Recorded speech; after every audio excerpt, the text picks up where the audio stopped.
Hey guys, welcome back to my channel and welcome to the first episode of Temperature Blanket Tuesday.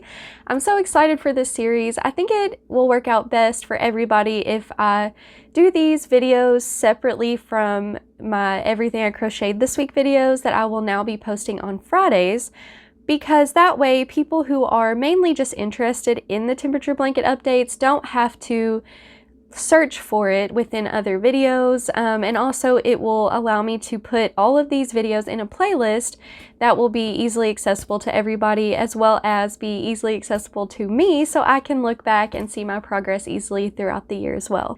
So I hope you guys enjoy this series. I'm very excited about it and can't wait to share what the temperature blanket is looking like so far.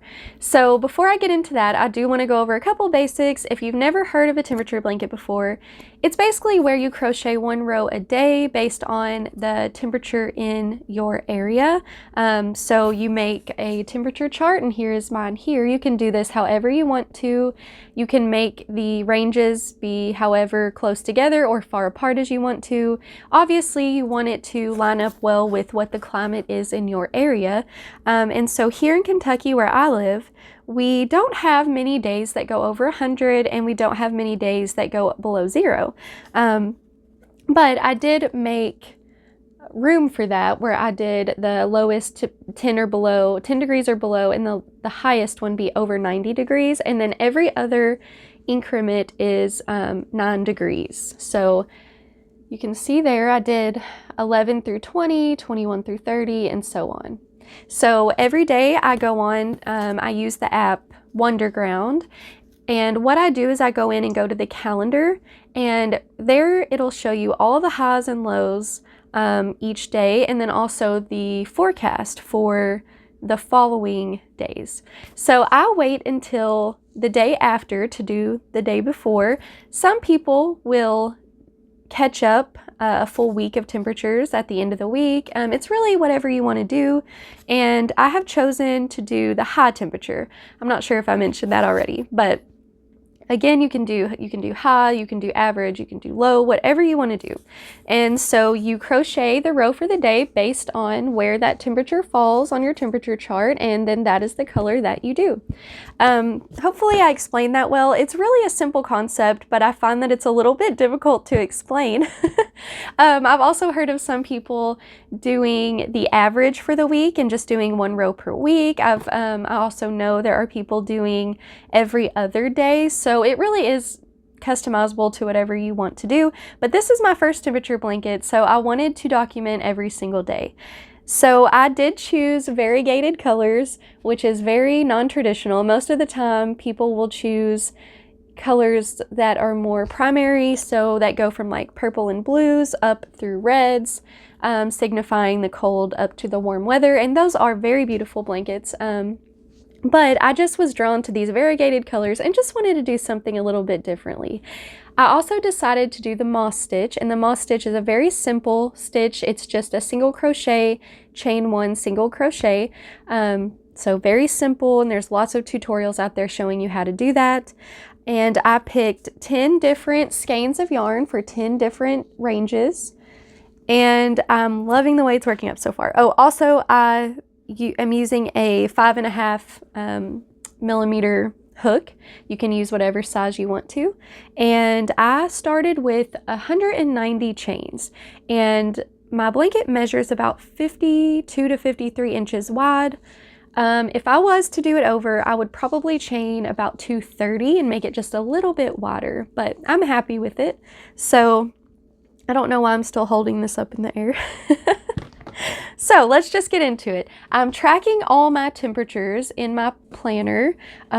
So I just go back to the day before and find that high temperature and then write that down. So I'm going to go ahead. This is going to be, a little bit over a week, since this is the first Temperature Blanket Tuesday. So I have the 1st through the 10th, so I have 10 rows to show you. And my plan is to, at the end of every week, weave in all my ends for that week. I haven't done it yet, but I plan to after this video. So let's just go ahead and I'll show you what it's looking like before we go into each individual row and what the temperature was for that day. I really love the way that this is turning out.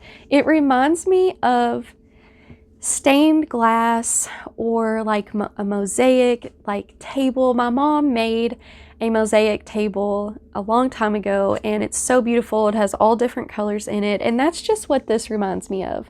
I love color. If you can't tell, color keeps me invested in projects, and that is one reason why I decided to go with variegated yarn, is because I knew that the anticipation of what the colors are going to end up working up like and what the blanket is going to look like at the end of the year, how colorful it's going to be, is what is going to keep me invested. So far, it's doing an amazing job of that. It is so beautiful to me, and I cannot wait to see what this looks like at the end of the year. It is just so exciting to me. So January 1st, let me go back. The high was 57 degrees. And if you want to see all the colors that I chose, I will insert a chart right here showing all the skeins that I chose. I'm using the I Love This yarn from Hobby Lobby. I wanted to use a value yarn that would be more affordable for the amount of yarn that I will probably need. I started out just buying one skein of each and will buy more as needed. This yarn is not a limited edition yarn, so it should be readily available to me. So it shouldn't be a problem to find more of it. But if you want to see more in-depth these colors and why I chose them, I will link a video below that is the haul for my temperature blanket, so you should definitely go and check that out. So this first row down here, the row that I also did the chain in, is called Spring Green. So you can see right here, the range for that was 51 to 60 degrees, and the high was 57. And so that is this color right here. And so that was the first row. And then for January the 2nd was 65 degrees. And we actually had 3 days that fell into the same range. And so that range is 61 to 70 degrees. And that is the color Sunset, which is this color right here. Probably one of my most favorite colors in the whole haul that I did for this.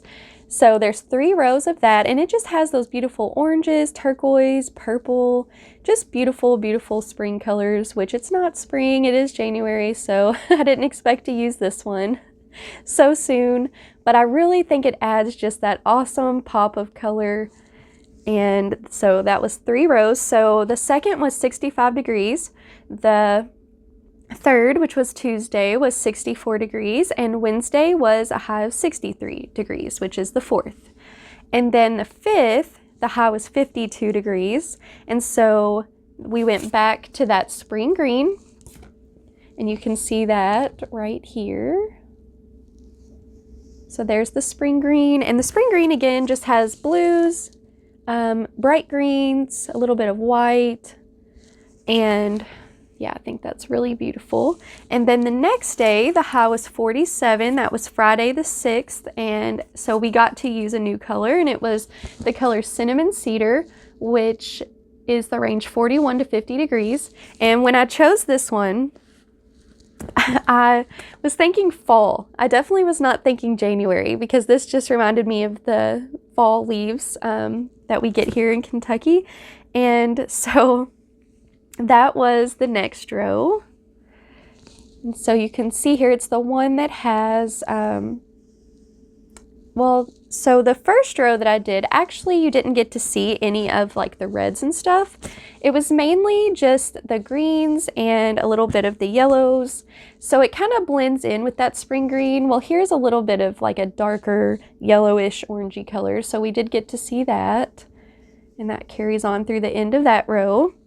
And then the next day was 52 degrees. That was Saturday the 7th. So back to that spring green again. So a lot of green so far.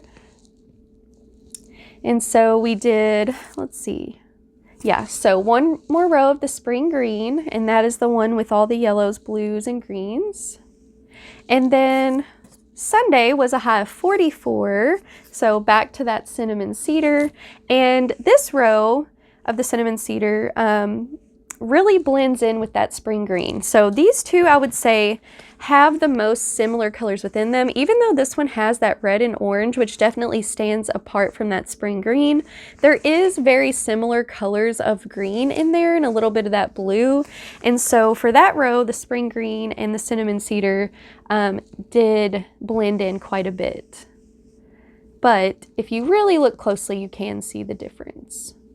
And then the last row that I did was, let me get to it. Oh, so I guess I have 9 rows to show you, not 10, because I haven't done today's yet. I will do that one tomorrow. So the temperature yesterday was a high of 48 degrees. So again, with that cinnamon cedar, wait, did I tell you guys? Yes, I did. Okay, so 2 rows of that cinnamon cedar, and this time we got some of the green at first. So again, all this is the spring green and cinnamon cedar up here. So those kind of are blending in together, except for that little pop of orange right there from the cinnamon cedar. But then as we went on, it went to the yellow and the orange. And here at the end, we even got some of that beautiful burgundy-ish, reddish color. And that just really stands out. I love that. So that is what it is looking like so far. I'm really loving the moss stitch. There is a close-up of the moss stitch. It's really quick to work up. I also timed myself. So this blanket, as I said, is about 52 to 53 inches wide. So not that wide. Wide enough that it'll definitely fit me perfectly, and I think even, you know, if I was snuggling with one of my kids or with my husband, it would fit over us nicely. So I am happy with the length. I would have definitely liked to make it a little bit wider, but like I said, it's totally fine. But it only takes me about 5 minutes to crochet 1 row. And that was very important to me. I didn't want to make this blanket ginormous where I would have to spend like 15 minutes or more doing 1 row, because if I do get behind, that's a lot of time. You know, if you get a week behind, that is quite a while that you're going to spend catching up. So anyways, guys, I'm really happy with the way this is turning out. Again, I love color, so this is right up my alley. I know it's very different, but it's going to keep me invested, and that's what's important, so that I do carry on this project to completion. I also think doing these Temperature Blanket Tuesdays will hold me accountable to continue on in this project. So I really hope you guys are as excited as I am for this series. And my phone is running out of space, so I'm gonna have to delete some stuff, and I'll be right back to share the Bible verse with you guys. Also, before I go, let me know how your temperature blanket is coming along. Okay, so the verse I want to share with you guys today is from the book of Hebrews, and Hebrews is probably one of my very favorite books in the whole Bible. I just love it, especially Hebrews 11, where it talks about all the people in the Bible that had tremendous faith. It is just such an encouragement to me. But today I'm going to read Hebrews chapter 2, verses 14 through 15. And it says, "Since therefore the children share in flesh and blood, he himself likewise partook of the same things, that through death he might destroy the one who has the power of death, that is the devil, and deliver all those who through fear of death were subject to lifelong slavery." And I love this verse so much because it talks about how Jesus took on flesh and blood so that he himself could partake of the same things that we have to go through. And I love that he said to deliver all those who through fear of death were subject to lifelong slavery. I love that because how many of us do fear death? Death is something we don't like to talk about and think about, but it's something that will happen for all of us. And I went through a time in my life, and I even remember being a child and having a fear of like dying in my sleep. And I know that sounds morbid, but I think that it's more common than you might think. And so I went through this period where I was just like really afraid of death, even though I was a Christian. You know, and I think that's something that a lot of Christians don't talk about because we're supposed to be longing for death in a way so we can be with our Savior. And of course I do hope for heaven, but dying, the fear of dying is a real thing, even for Christians. And so it's a comfort to know that because of Jesus, we don't have to fear death. We don't have to be a slave of that fear of dying. We can know that he conquered death through his blood, that he took on the punishment of our sins for us, so that if we just have faith and believe in his death and resurrection, that he is the sacrifice for our sin, that we can be united with God, we can be made right with God. And that way, when we do die, we will be with him.